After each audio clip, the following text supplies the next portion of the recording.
बिस्मिल्लाहिर्रहमानिर्रहीम।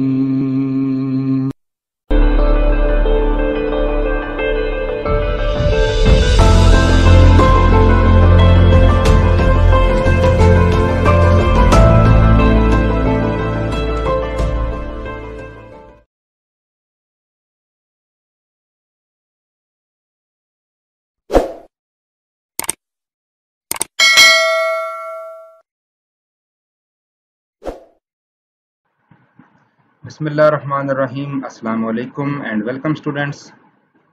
आज exercise number 1.5 के क्वेश्चन नंबर 4 को हम डिस्कस करेंगे। इस लेक्चर में क्वेश्चन नंबर 4 में आपको ए एंड बी ये दो मैट्रिसेस दिए गए हैं और फर्स्ट पार्ट में आपसे ये कहा गया है कि आप इस फॉर्म को प्रूव करें, यानी ए इंटू एडजॉइंट ऑफ ए, फिर एडजॉइंट ऑफ ए इंटू ए, फिर determinant of A into I. I means identity matrix. तो कहा जा रहा है कि इन तीनों साइड्स का आंसर इक्वल आना चाहिए। आप इस बात को वेरीफाई करें, इस बात को प्रूव करें। ठीक है, तो चलें जी स्टूडेंट्स, हम स्टार्ट करते हैं पार्ट नंबर 1 को। देखें, सबसे पहले हम एडजॉइंट ऑफ ए जो है वो कैलकुलेट कर लेते हैं। ए का मैट्रिक्स आपके सामने है 1 2 4 6। ठीक है, आपने इसका एडजॉइंट कैलकुलेट करना है। सबसे पहले देखें 6 और 1 ये जो डायगोनल है, आपको पता है कि इनकी जगह चेंज हो जाती है, इस तरह से लिखा जाएगा। और इस डायगोनल में जो एलिमेंट्स हैं इनका हम साइन चेंज कर लेते हैं, -4 एंड -2। फिर हम डिटर्मिनेंट ऑफ ए ये भी कैलकुलेट कर लेते हैं। डिटर्मिनेंट ऑफ ए आपको पता है कि उसका सिंपल सा मेथड है, वो आपके पास -2 आ जाएगा। ठीक है, इन शॉर्ट।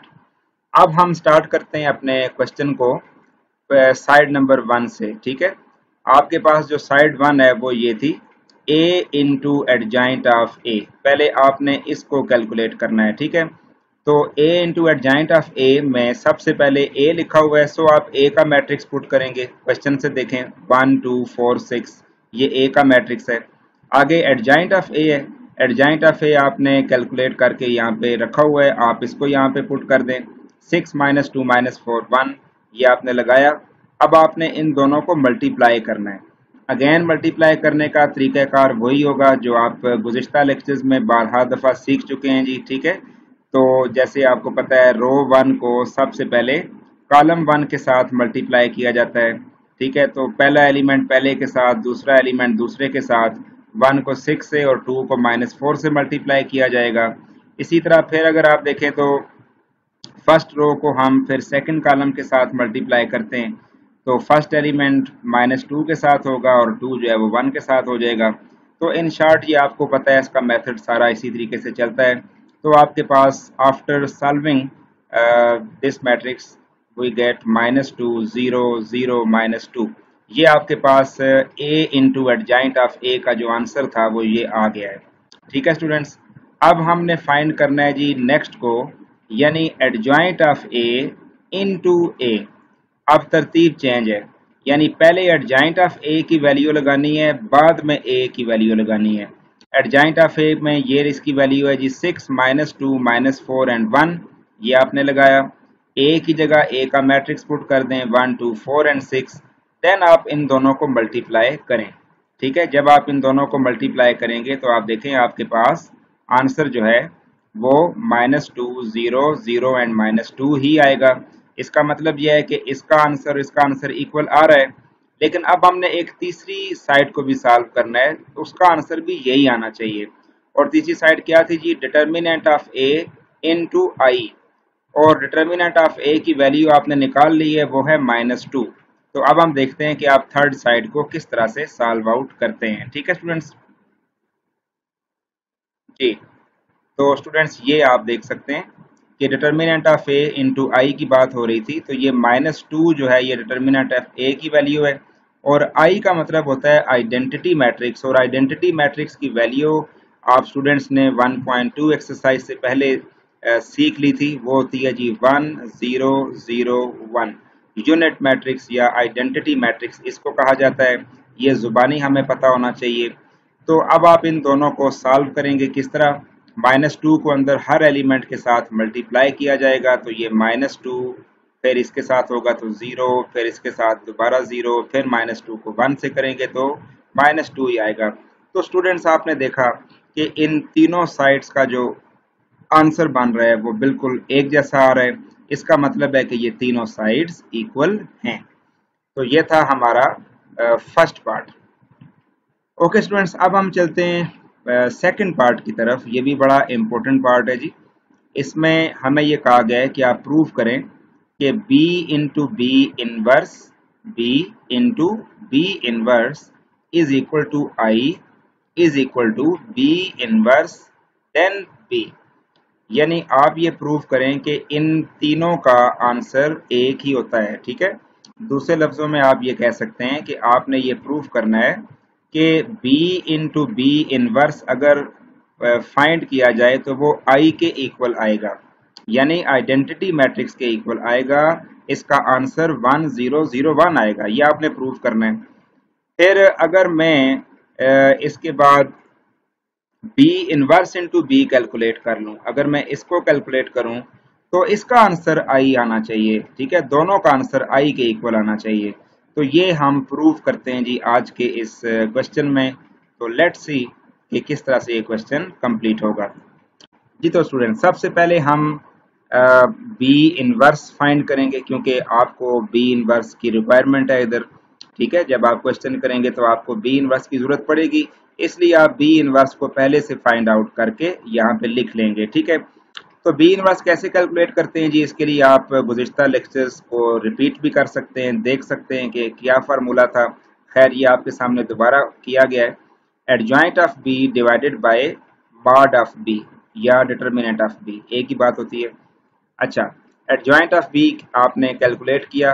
ठीक है, पिछले क्वेश्चन में भी आपने देखा कैसे कैलकुलेट करते हैं। ठीक है, तो बी का जो मैट्रिक्स है वो आपको यहाँ पे क्वेश्चन में इधर उसने शो नहीं किया। अगर आप पिछली स्लाइड में देख लेते हैं, पिछले पेज पे जाके देखते हैं कि बी का मैट्रिक्स क्या था जी। तो बी का मैट्रिक्स हमारे पास ये था 3 -1 2 -2, 3 -1 2 -2। ठीक है, तो इसको हम यहाँ पे चले लिख लेते हैं। ठीक है, 3 -1 2 -2, 3 और -1 और 2 -2। ठीक है, 2 -2, ये था बी का मैट्रिक्स जो आपको क्वेश्चन में दिया हुआ था। बुक्स भी आपके सामने है, आप वहां से भी देख सकते हैं। ठीक है, ये था बी का मैट्रिक्स जिसको हमने यहाँ पे इस्तेमाल करना है।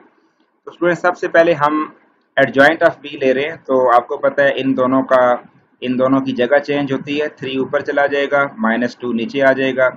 तो उसके बाद फिर ये जो आपके पास है 2 -1 का साइन चेंज हो जाएगा, -2 और 1। ठीक है, ये आपने एडजॉइंट ले लिया। फिर आपने डिटर्मिनेंट ऑफ बी कैलकुलेट किया, वो आपके पास हो गया जी -4, वो भी आपने कैलकुलेट कर लिया। अब बी इनवर्स हमने निकालना है, तो बी इनवर्स का फार्मूला है जी adjoint of B divided by mod of B. तो एडजॉइंट ऑफ बी की ये वैल्यू है, मॉड ऑफ बी -4 आया था। अब आपको पता है जब -4 ऊपर जाएगा मैट्रिक्स के अंदर तो सब के नीचे डिवाइड किया जाएगा। -2 के नीचे भी -4 आ गया, 1 के साथ भी -4 है, माइनस इसके नीचे भी -4, 3 के नीचे भी -4। ठीक है, अब देखें ये ऊपर माइनस और अगर नीचे भी माइनस हो तो वो खत्म हो जाते हैं, कैंसिल हो जाते हैं। तो 2 को 4 के साथ भी कैंसिल करेंगे तो 1/2 आ जाएगा।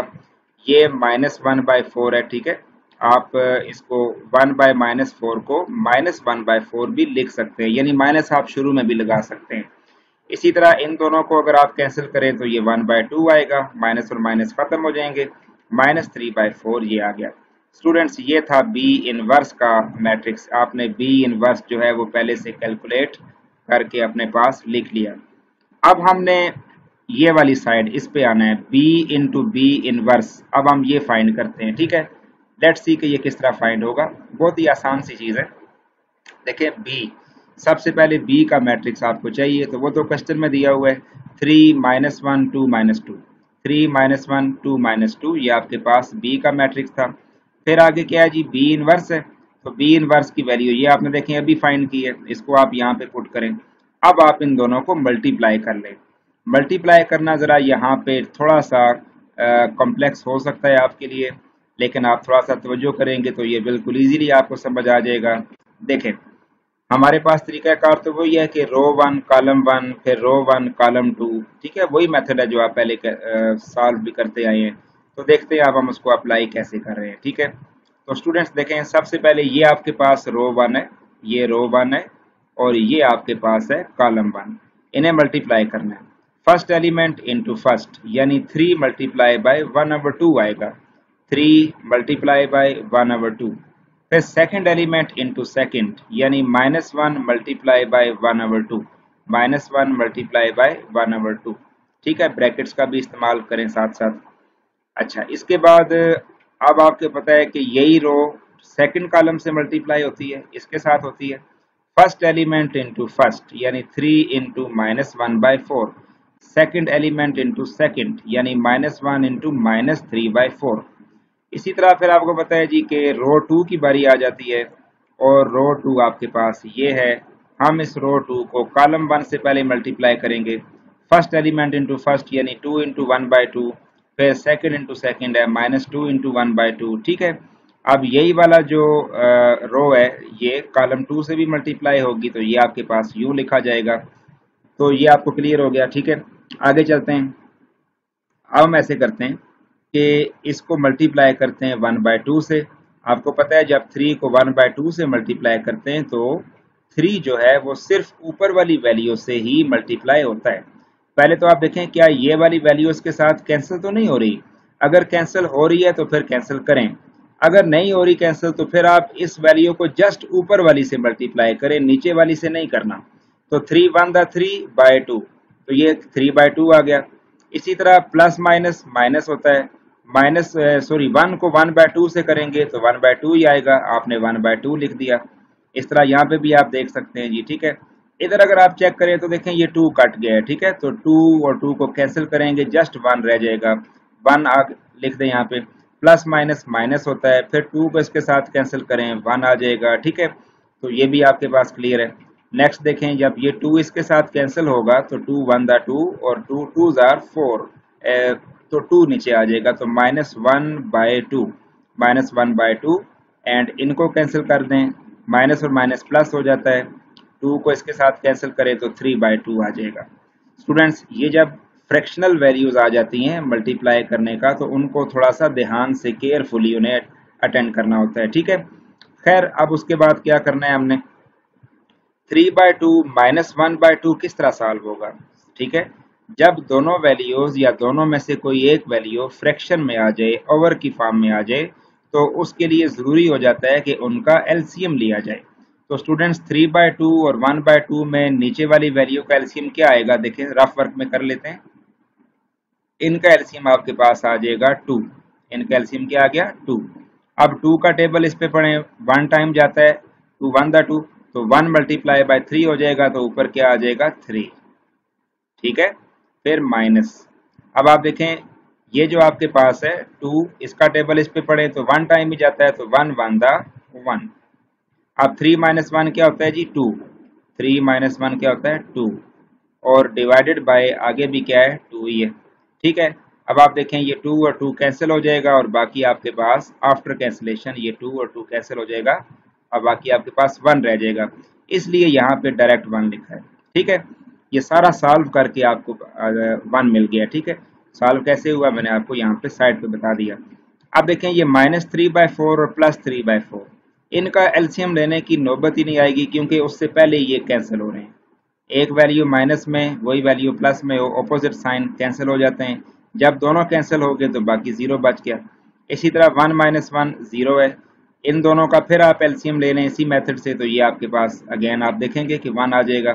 तो स्टूडेंट देखा आपने कि b इंटू बी इनवर्स जब हमने सॉल्व किया है तो आपके पास किसके इक्वल आया है, i के इक्वल। ये मैट्रिक्स आइडेंटिटी होता है, इसलिए हम इसको i बोलते हैं। इसका मतलब ये हुआ कि हमने इस चीज को इक्वल टू प्रूव कर लिया है आई के, यानी कि ये चीज आई के इक्वल आ गई है। अब आपने सेकंड इसके फेज में जाना है, तो अब आपने क्या करना है, B inverse into B find करना है। आप B inverse into B find करेंगे, इसका भी आंसर आपने आई के इक्वल लाना होगा, इसको प्रूव करना होगा। तो चलें जी हम आगे देखते हैं कि अब ये प्रूफ किस तरह से होता है। जी तो स्टूडेंट्स ये आपके सामने है। इसमें जस्ट फर्क ये है कि बी इनवर्स का मैट्रिक्स पहले, जो आपने ऊपर ये फाइंड किया हुआ है ये देखें, ठीक है, ये पहले लिखा जाएगा और बी का मैट्रिक्स बाद में। अब आप इनको उसी पैटर्न पे मल्टीप्लाई करें जिस तरह आपने इनको मल्टीप्लाई किया था, ठीक है।